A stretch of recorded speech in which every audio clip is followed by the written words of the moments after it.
I'm 32, juggling family, working full-time, and earning a bachelor's degree. At University of Phoenix, I earn career-relevant skills with every 5-week course. Skills I can use now, not just after graduation. Earn skills in weeks, not years. Visit phoenix.edu.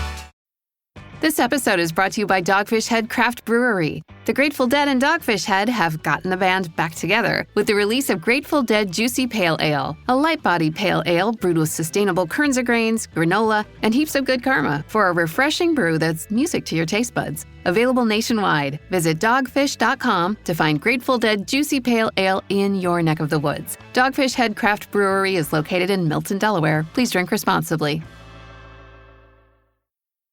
Hello everyone, we're Superhero Stuff You Should Know, and if you think you know about superheroes and comic books, think again. We got romance, we got action, Romance? we got comedy, we got everything you need, man. Come on down to Superhero Stuff You Should Know for all your superhero needs. I don't know about this romance. What part are you talking about? We've got all kinds of sketches, and then deep dives on top of that. Come on down to Superhero Stuff You Should Know. Alright, so come on down to... Wait, why did I say come on down? To Superhero Stuff You Should Know.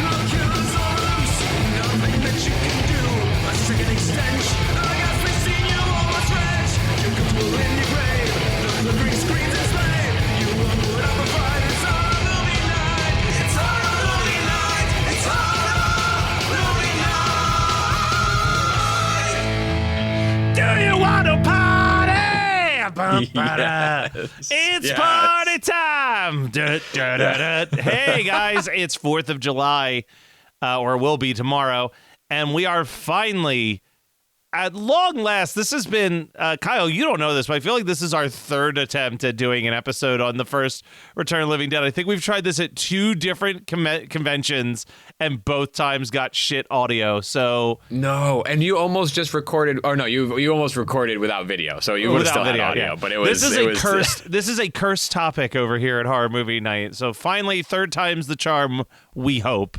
Well, we're doing we're doing it on the day, on the holiday. Yeah, we're doing it on the holiday. Scott, I think this is like technically your pick. This is the true. Yeah. This is mine. Yes, this is mine. I am taking full responsibility because I want it. I can't believe that. I don't remember the times when we tried and failed to do this in the past. I know we've watched it together. No, we tried to do it at Pop Rock and Horror. I think we did it at a Monster Mania in the hotel room one time, and it blundered. Like we just had this in a potential double feature. We have had bad luck on getting actual finalized recorded episodes. I want to read to you something that I learned literally last night, though, real quick. This is a paragraph from the Wikipedia for this movie. Return of the Living Dead spawned 5 sequels. A 6th film being the direct sequel to the original and ignoring the sequel's continuity is scheduled for a release Christmas 2025. With the trailer revealing the tar man dragging a Christmas tree through what is determined to be either snow or the nuclear ash from the bombing at the end of the first film. And an upcoming 7th film in the franchise has been announced, titled Trash's Revenge. So we are like... Oh, well, Linnea... No, she will never say no to anything. But we are literally on the cusp of, after, I think, 15 years... 2 new Return of the Living Dead movies coming out, and they have to be better than the sci-fi movies that we got in the past, because, like, I think we all agreed that Return of the Living Dead 3 is pretty good. Like, that's a pretty good time. Return of the Living Dead 3 is so good. I mean, like, honestly, as far as zombie movies go, and everybody knows I don't like zombie movies, but I really fucking love Return of the Living Dead, and so, I mean, like, I would say, like, number one, obviously... Is that dog whole or in half? Okay, so Return of the Living Dead, number 1 zombie movie for me. Number 2, it's probably Return of the Living Dead 3. Really? Nice. Like yes. I mean, we're kind of, are we ignoring Reanimator and Bride of Well, I Reanimator? was gonna say, like, if we aren't, Reanimator, Bride of Reanimator, Shaun of the Dead, like those are like kind of. Shaun of the Dead doesn't even top 5 for me. I like it. It's a great movie, but I could live the rest of my life without watching it again. I definitely watched it a billion times, and I think I've got most of my 3 fill. times, and I've seen this movie Yeah, I'm 100 done. times too, but you know what? There was a joke that I caught in the first second of this movie that I have never noticed before, which is the warning at the front of the movie. Did you guys ever read exactly what the text says? Yeah. I always knew that they did the like, hey, the story you're about to see is true. I never caught how funny it is that it says the real names and real organizations have been used, because that's like not what it's like. Normally it's like the names and locations have been changed. It's like, nope, everything. Even the names of these people have not been have been changed. The approach for their to privacy. like because I wouldn't ever necessarily say this is like meta, right? Like it's referential, but it's not meta. But I love the approach to just like turning that on its head and being like, all of this is true. This is exactly how it went down, and anything you know about zombies is we've taken a really zero subtle liberties joke. with the story. Yeah, exactly. Yeah, and also. So that I took so many. Okay, welcome to Scott Reads the Return of the Living Dead IMDb trivia, because that's what this fucking episode is. I learned so much from reading the Wikipedia. I mean, stuff that I kind of knew about and it crystallized, but like a lot of stuff I actually did not know. And this I thought was super interesting because you're talking about how they have that joke right at the beginning that says like, none of the names were changed. This is absolutely factual. Everything is true to form. The Darrow Chemical Company, which is the company that manufactures the 2,4,5-trioxin, which is the zombie creating or the undead reanimation serum in the Return of the Living Dead series, was originally just going to be called the Dow Chemical Company. And they were like, no, because that's, obviously bad for business. Well, the reason why they picked Dow is because, they're they're like in the 80s before Monsanto became the true devil of like crop defoliants. Dow made Agent Orange, and so Agent Orange, for people that don't know, it was a chemical that was used in the Vietnam War to basically like strip the jungles, and it led to horrible like skin rashes, skin cancer, it killed so much wildlife. So Dow was like, no, you're not going to make that. We've already got enough you're not allowed bad to have our PR. We name. don't need fictional bad PR. Yeah, exactly. And fictional. So they're like, oh, we'll call it Darrow, but basically it sounds like Dow when they say it in the movie because they just say it fast. And that was half of the interesting part. The other half I thought was really, really interesting is that, and I have to read this out loud because I don't know it off the top of my head, but Agent Orange was a 50-50 mix of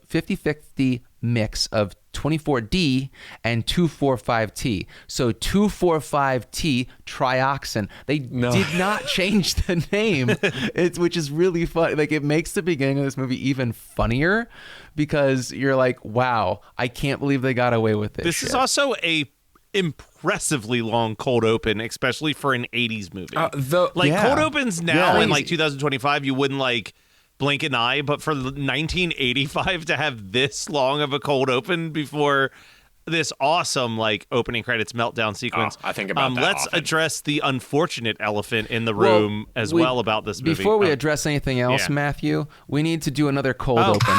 Well done. Nice. What do you got going, Scott? I have KCBC, so Kings County Brewing Collective from Brooklyn, New York. Oh, Zombies I just had to go with the most obvious. I went with our buddies at Tox. I went with Farm Party. So I was thinking pharmaceuticals, medical. It's their experimental IPA. This is their 16th edition. So cheers. I was wondering if you got Zombie Dust. And for once, my Liquid Death works. I've got the mini can Liquid Death. Let's address the unfortunate piece of this movie that is a real bummer. And then, Scott, you can take over the plot description. This is the first time I've watched this movie being aware that the punk with a blonde mohawk is Brian Peck, the person whom the Quiet on the Set documentary about the abuse at Nickelodeon is about. I forgot about that. So, Yeah. yeah. Thankfully, he dies in the most gruesome way and pretty quickly in the movie. It's very satisfying to watch, actually. Yeah, this was the first time watching being like, man, that sucks. That sucks that this guy's in here taking this movie. Otherwise, damn near perfect movie.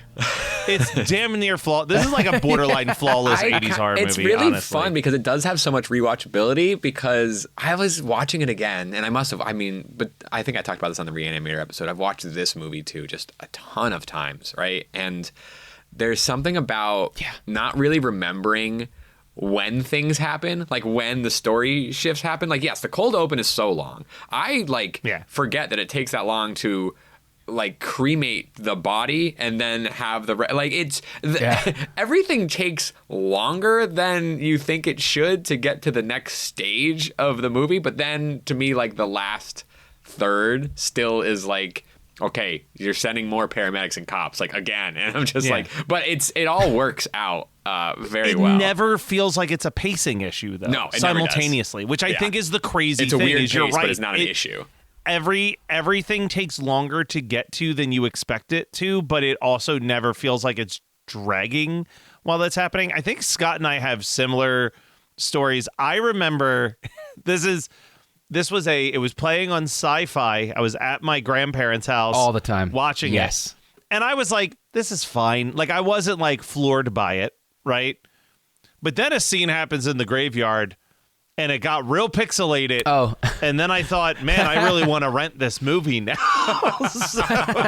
And it was renting the movie. And I think, honestly, like, beyond the middle school, early high school quest to see boobs in a movie, I do think, like, this is a film that doesn't work edited. You know what I mean? Like, half of the fun is how gruesome some of the kills are, how cool the zombies.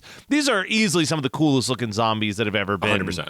committed to film, especially when you do the more low budget puppetry stuff. The half woman skeleton is incredible. Like, incredible. Yeah, it's an icon. There's so many interesting things about this movie that kind of, like, you know, when we were talking about Friday the 13th, also my pick. You got some goodies this year.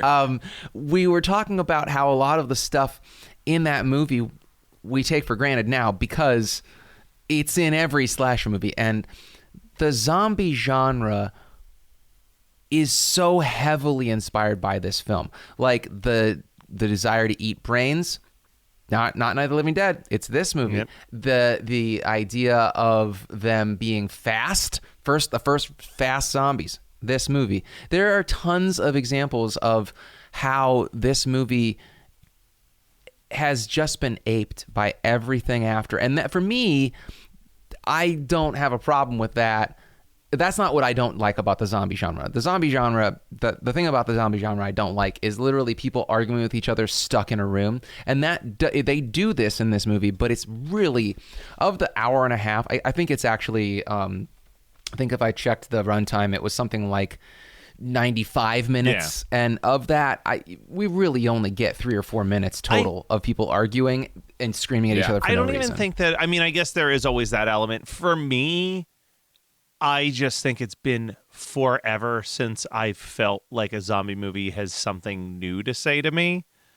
You know what I mean? Like, it's like, once you like crack that code of like, oh, the real horror are the people that survive. Like, okay, cool. I've seen 50 of that movie now. Like, I've seen multiple seasons of that TV show. Like, now I will make a subtle argument that when you have something like maybe The Last of Us, which could very easily fall right into that same category, I do think that Last of Us is almost more interesting to me because that is like, you could go 7 episodes without seeing a single goddamn zombie in that show. Like, it's such a just like...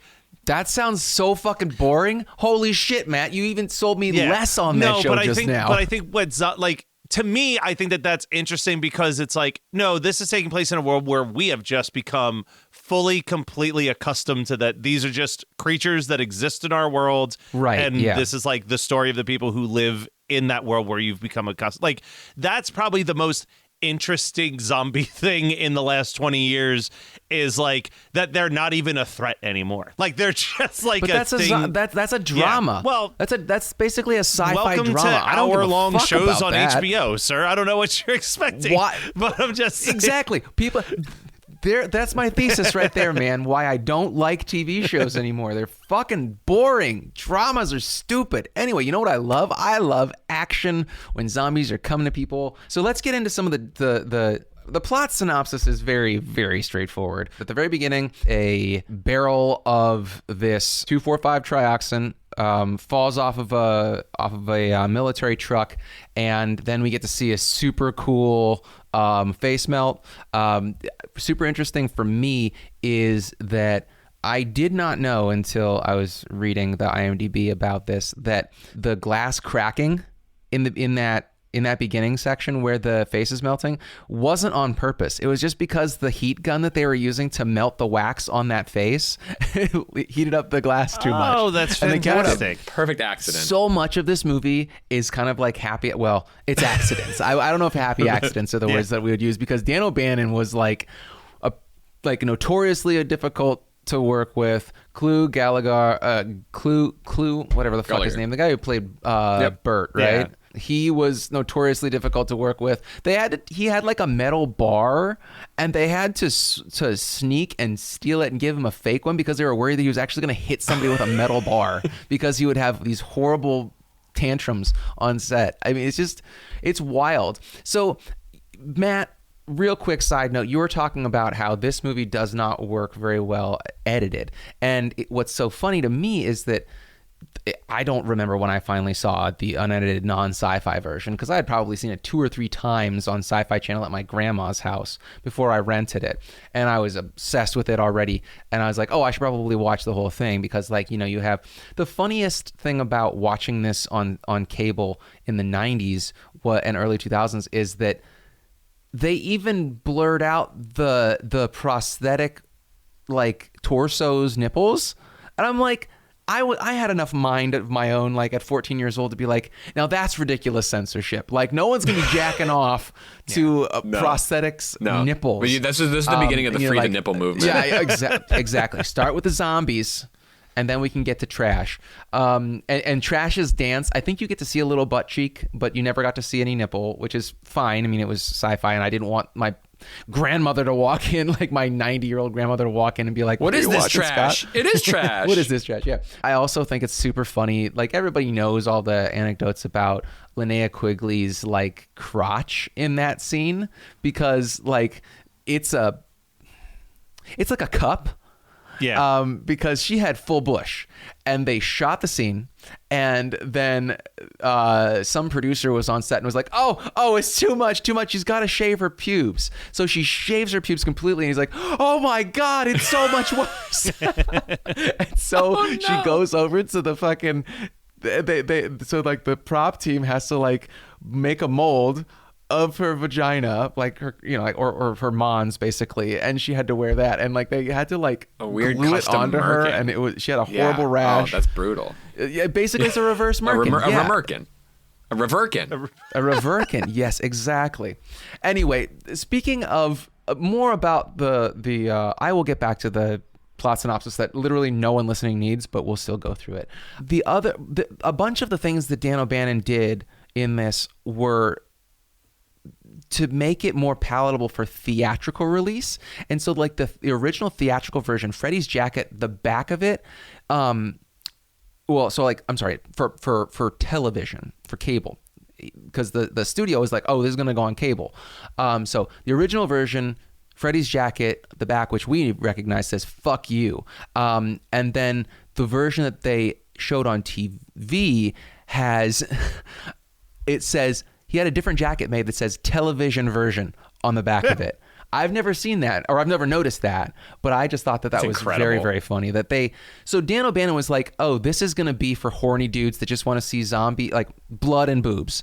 And then like he was shocked to see in the theaters that there were a lot of women that were coming like to see it after the hype kind of got built up. And then like, they had all this extra stuff that they had shot that they had to use to make a television version, and they had to cut out a bunch. And there's also apparently an even longer cut that has something like an extra 20 minutes. So I have the Scream Factory Blu-ray that they put out, but I don't have my Blu-ray player is broken, so I had to watch it on Tubi. But there might. Let me see if it's on this disc. It does have. There is that full documentary. Well, and More my Brains on DVD it, from like. Oh no, the Return of the Living Dead work print. Yeah, that mine was literally just the movie. Like I still have it. It was in the cardboard. Oh yeah, the snap case. That was like the original. This does DVD. have the work print. So there's a possibility that the work print is what you're referring to here. Okay. This is one of those things. Sometimes as a physical media person, sometimes,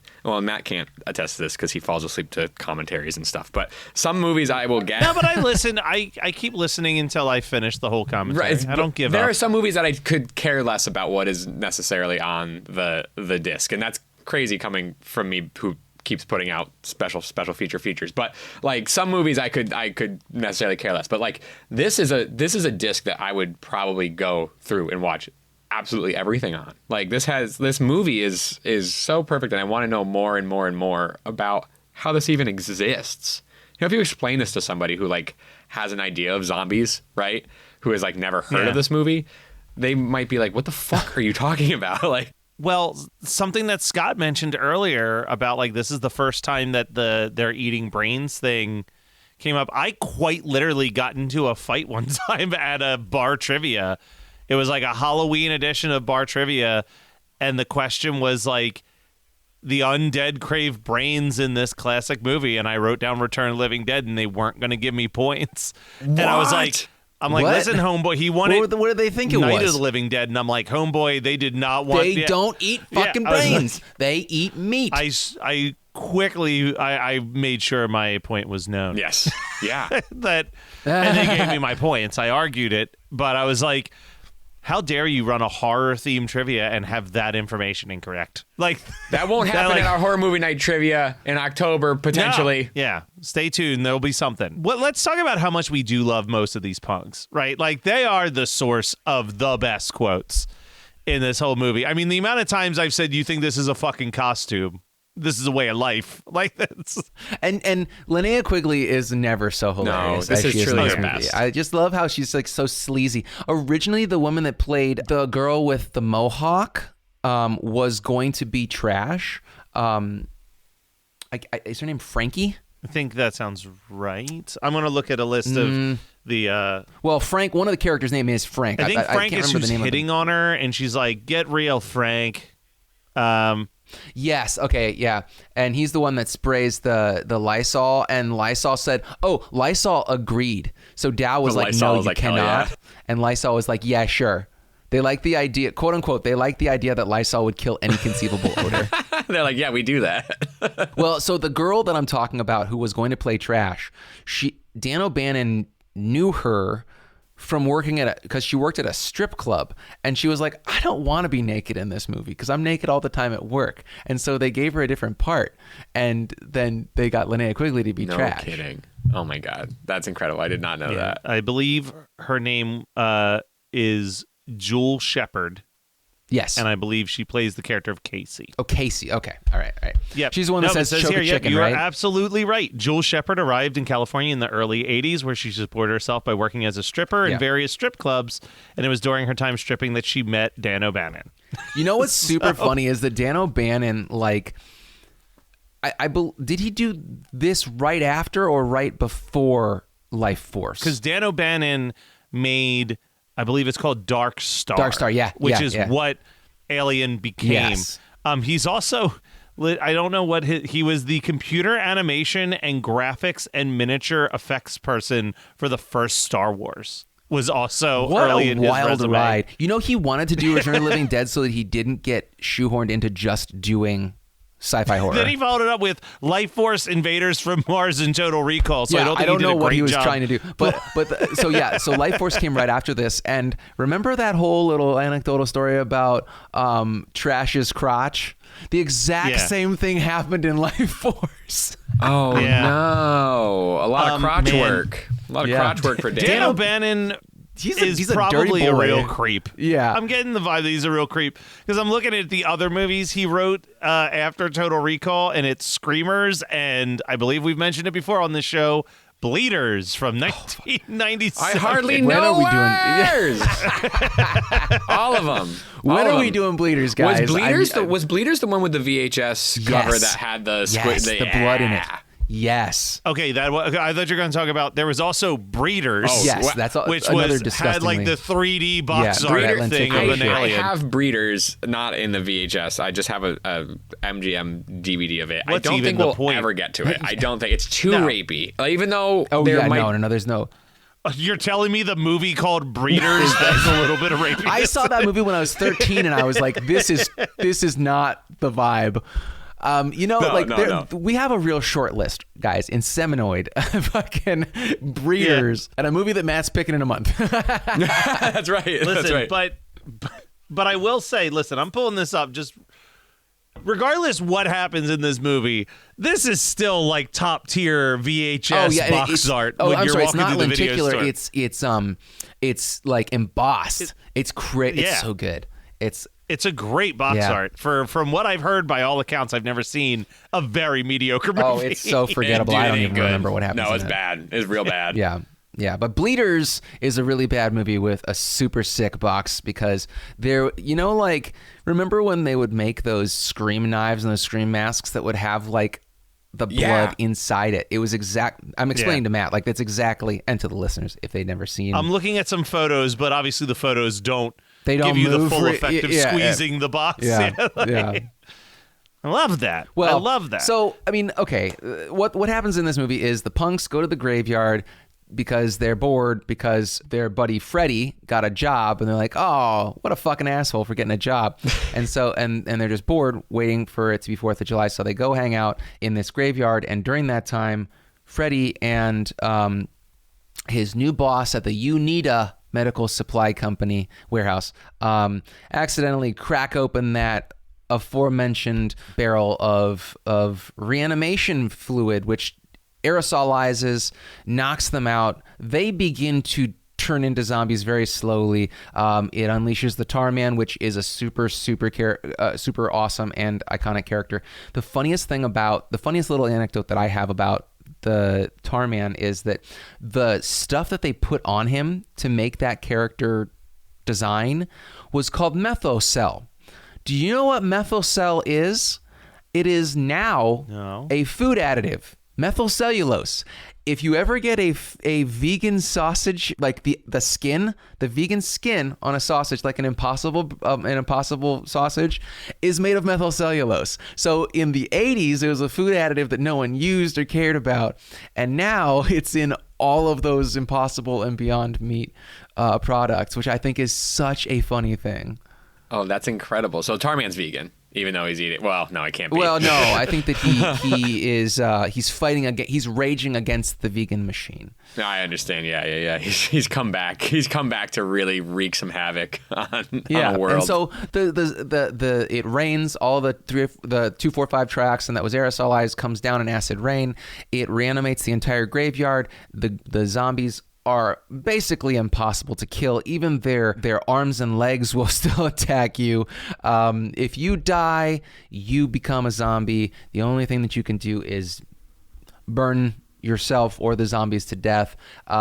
They finally call in an airstrike and vaporize the entire town on the morning of 4th of July. And so, I mean, I love how people think that people will argue day and night about how horror isn't political, and then they'll be like, Return of the Living Dead is one of my top 5 favorite movies, and I'm like, do you not get that this is an anti-Vietnam War movie? It's so fucking and it's also like anti-Cold War. It's incredibly political. Yeah.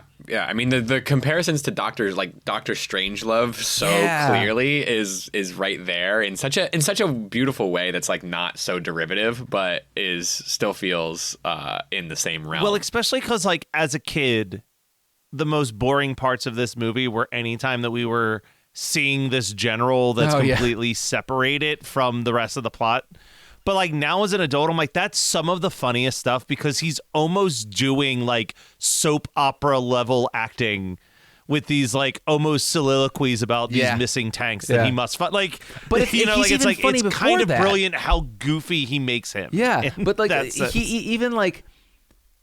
He comes home and his like kept wife, his kept woman, you know, like he's like, what's for dinner? And she goes, he's like, oh, pot roast again. He's like, it's so blasé. Like his life is so boring, you know. It's just like his only job is to try and find the canister that's missing. Yeah, and wait and kind of just wait around, and then like just wait for someone else to find it and call the number. Right. Call the number, and then he's going to be able to call the number of the person who's waiting in the tank for, you know, or waiting to launch the missile, and waiting for this and waiting for that. Like everybody's just waiting for the catastrophe. There's a deeper version of this, and I'm sure it's there. I don't think that we're making this up, but there, you know, you see it in like any good political satire, especially one that is mocking the military, there's always this concept of like, look at how much money we're spending to have 7 people do essentially one person's job. Yeah. And that job is, like you said, waiting around for like a signal to be shot. I mean, you talk to people like Nate and Bacon who both like served in the military, and they are like the quickest to just tell you how much of a fucking joke the amount of money we put into the military for people to do nothing for hours. Well, I mean, is. It's the you know, you got to wonder where all that money that the Pentagon loses every year goes, and I think we found some of it. Yeah, that's waiting to blow up a small town when the zombies show up. The only thing that I want to make sure we mention before we totally wrap this up is, you know, we've talked about a lot of the cool things in here, especially with the puppetry. But I think the thing that sticks in my brain more than anything is when Trash attacks the first time and she's just got this like the crazy mouth, snake level unhinged jaw. That like image, and it's so quick, but it is like burned into my brain. That's one of those scenes that I think I did the like pause the movie and just like tap the fast forward button to go frame by frame just to see like what the effect looked like in that like quick couple seconds. You did it on that version of Trash? That version. I didn't do it on the other. Shockingly, interesting. Okay. Even back then, I wanted to know how the sausage was made. Well, I can tell you the sausage was made in the other version too. It was just a different one. Now at Chipotle, our all-new Chipotle Honey Chicken brings Chipotle heat with a touch of sweet. Seared smoked peppers and savory Mexican spices, blended with a hint of pure honey for a perfectly balanced sauce. All combined with fresh, tender chicken hot off the grill, served up in your favorite burrito or bowl. New Chipotle Honey Chicken takes heat and sweet to a whole new level. But it's only at Chipotle for a limited time. Order now in the app for pickup or delivery. Chipotle, for real. Hello everyone, we're Superhero Stuff You Should Know, and if you think you know about superheroes and comic books, think again. We got romance. We got action. Romance. We got comedy. We got everything you need, man. Come on down to Superhero Stuff You Should Know for all your superhero needs. I don't know about this romance. What part are you talking about? We've got all kinds of sketches, and then deep dives on top of that. Come on down to Superhero Stuff You Should Know. All right, so come on down to... Wait, why did I say come on down? To Superhero Stuff You Should Know. Introducing Internet Supreme Court, the new live stream show where we judge everything in the current cultural zeitgeist. We cover news, memes, Reddit drama, X-nonsense, and try to stare long enough into Mark Zuckerberg's eyes to see if he has a soul. He doesn't. Check us out every Thursday at 7 p.m. Eastern Standard Time on InternetSupremeCourt.com, premiering in March 2025. Check out InternetSupremeCourt.com for more, or follow us on Instagram and Blue Sky.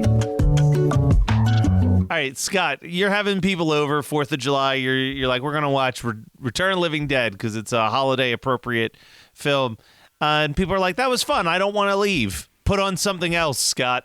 Well, what are you going to grab? You know, I think what I would do is it'd be the inverse. I would start with Uncle Sam, And then I would end with Return of the Living Dead, just because I feel like to get people to sit through Uncle Sam, because it's a bad movie, but it's really fun. You got to have that carrot. I say reverse. Get him the fuck out of your house. Be like, we're going to watch Uncle Sam, and they're just like slowly trickling out. Because that movie takes a while to get going. And here, that's a really good plan, Matt. But also, what you're missing about this whole plan is that I wouldn't invite people over in the first place. That's what I was going to say. Touche. In the same way that my next week's pick is also not holiday appropriate like I thought it was. I'm going to go with Night of the Demons as my second pick. God damn it. That was my other pick too. Yeah, I just think it just goes. Because of the punks. The punk horror. Yeah. That's the other one that we've tried to record 1,000,000 times for this podcast and have never actually gotten a version where the audio sounds good. Oh, no way. I didn't realize that. Okay, so now I got both cursed horror movie night films, and I'll listen to the Crow soundtrack in between. Yeah, I was about to say, there's more. Yeah. Well, you know what? I'm just going to say what I wrote down by mistake. Night of the Creeps, I guess. Oh, hey, that's fun. Totally meant to write Night of the Demons, but sure, Word Doc. That's the one I'm going to double feature. Honestly, that wouldn't be a bad double feature, and that reminded me of another thing about the Methocell. I promise this is my last information about the Methocell. Right. That was also the main ingredient in the Blob 1988 prosthetics that they used. Oh! They just took a bunch of Methocell. We need to use that more pink on special effects then, because that makes some good ass shit. Yeah. And speaking of good ass shit, buy some shirts from us at hmnpodcast.dashery.com. We just released the Gabagoolies t-shirt, so I know you're all fiending for that. Go to patreon.com/HMN podcast to become a Patreon member, where you get early episodes, you get bonus episodes, and you get to look at our pretty faces if you pay the right price. Or you can learn about everything that's happening in our lives by emailing hmnpodcast@gmail.com and saying, hey, I want to be part of the newsletter.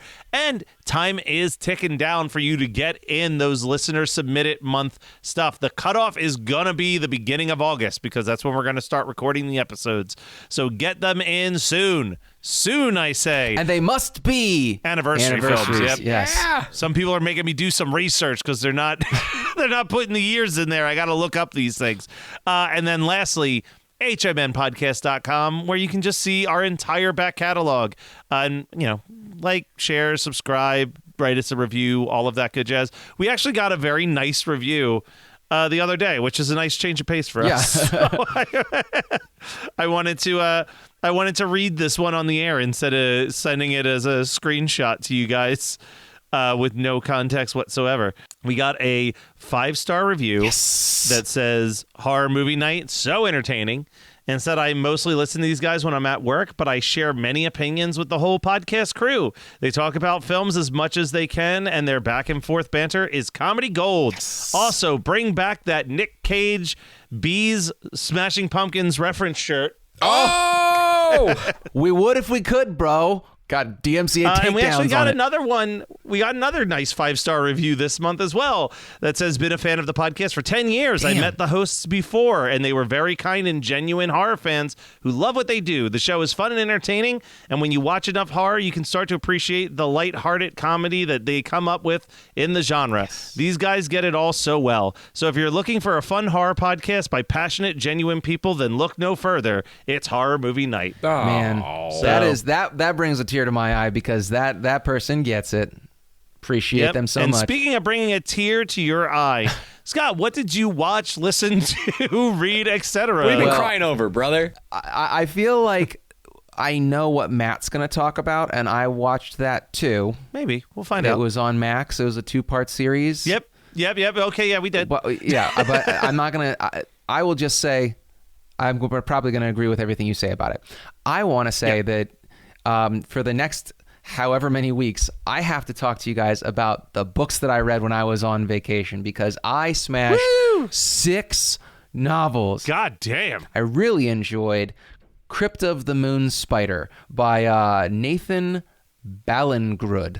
And I guess it is very short. It's only like 100 pages, maybe 120 pages. And so I burnt through that in like a couple hours at the airport. And the concept is it's like Victorian era or I think it's like Victorian or Edwardian, but it's kind of like a little steampunk almost, where it's turn of the century, like late 1800s or something like that, and they have a colony on the moon. They've terraformed some of the moon, and they send people there because there's a sanitarium, and these people, and they have this moon spider silk that they use to basically like fix people's brains, but there's something more nefarious going on. And it was really fun concept.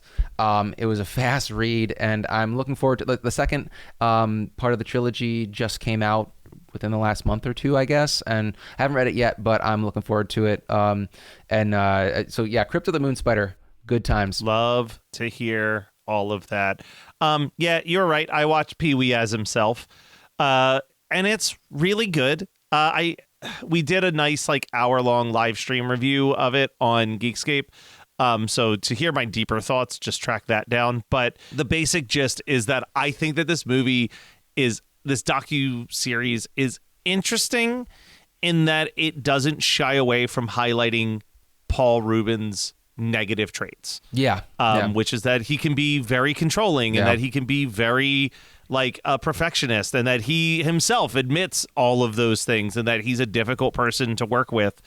But it also points out things that I never in a million years thought about. The importance of inclusivity and diversity in something like Pee-wee's Playhouse, where he's like, I never wanted it to be a thing where we were like making it a big deal, but he's like, I tried to make sure that we had someone who was Jewish, someone who was black, someone who was Asian. Like, I always wanted it to be a tapestry of all different types of people, and like the openness of like, yeah, and I also try to make it really fucking gay. Like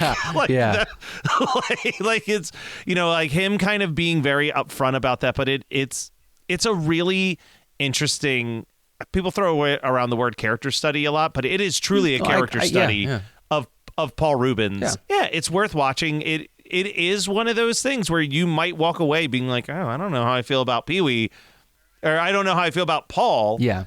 Because Paul can be very difficult to deal with, but it also really does highlight like this poor guy just in two different circumstances just got pulled through the fucking gutter for awful. The most absurd things. So highly recommend. I mean, find the free time to do it. It is almost 4 hours in length. It's 2 parts, each about an hour and 40 minutes. So you're in it for the long haul. There's also another one that I found on Apple TV, exact same situation. 2-part documentary, hour and 40 minutes each side. Makes you kind of feel like this guy's a bit difficult, called Steve, about Steve Martin's life, that came out on Apple TV like last year. And same vibe where you're just like, I really do like Steve Martin, but I don't think I would want to hang out with Steve Martin. This has made me feel the opposite of that. That would basically just be confirmation bias for me. I mean, I love Steve Martin, but no, I would not want to be near him at all. Yeah, he's very particular. He seems very much like his character, and like his character in Only Murders in the Building seems to be the closest to who he actually is, which is just like wants to be left alone. Yeah, just want to play my banjo. Yeah, exactly. I just want to play some bluegrass and be left alone. It's not too much to ask. All right, Kyle, take us home, baby. I've actually watched a lot since we last chatted, which is nice because I was not watching a lot of stuff at all.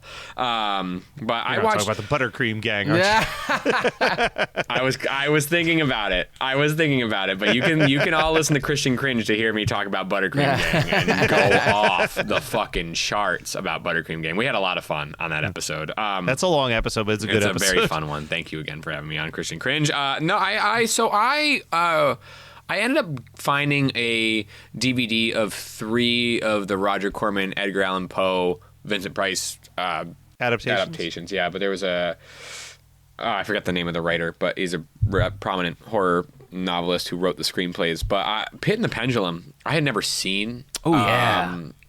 And damn, it's like really good, really atmospheric, like really, I don't know. It's like one of those things where if you haven't seen a thing, but you've been around horror or Halloween or like, I mean, this could be anything, but I'm just referring it to our loves. If you've been around something so long, you have an idea of what it is or what it's supposed to be, even if you haven't seen it. right? Like I think a lot of people think about that way about like the Universal monsters. Something like Vincent Price stuff, particularly Vincent Price as in the Edgar Allan Poe stuff. It was such just like I know it exists, but I've never actually experienced it. Man, Pit and the Pendulum is a lot of fun. Like it's dripping in atmosphere. I love Vincent Price's like pitiful portrayal that happens for so long in the movie until it turns the corner. Like I think it's a really great telling of Poe without having to be heady or like really, I like something like Flanagan's Fall of the House of Usher. Like that's obviously those are two very different adaptations, but I think you can get as deep into lore in Poe as that, or you can be sort of like paint by numbers, low budget Roger Corman-y about it, right? And it's a beautiful thing. So I really enjoyed watching Pit and the Pendulum. I also watched Tales of Terror. I've not watched The Raven yet, but Tales of Terror was also great. It's an anthology. Peter Lorre is great in it too. But as far as like full pieces go, Pit and the Pendulum is great. And I'm very excited to visit Stuart Gordon's Pit and the Pendulum in the future because I've not seen that either. But that was just like a nice classic to visit that I've not even thought about checking out. So amazing. Well, I think this was a perfect episode as always. I say so myself. It's a beloved movie that we're talking about. We didn't even mention 40-year anniversary. Oh yeah. And I mean, this is the year of anniversaries of beloved films that everybody, I think, can agree are masterpieces that we all love. So stay tuned next week for what is definitely another anniversary of a masterpiece.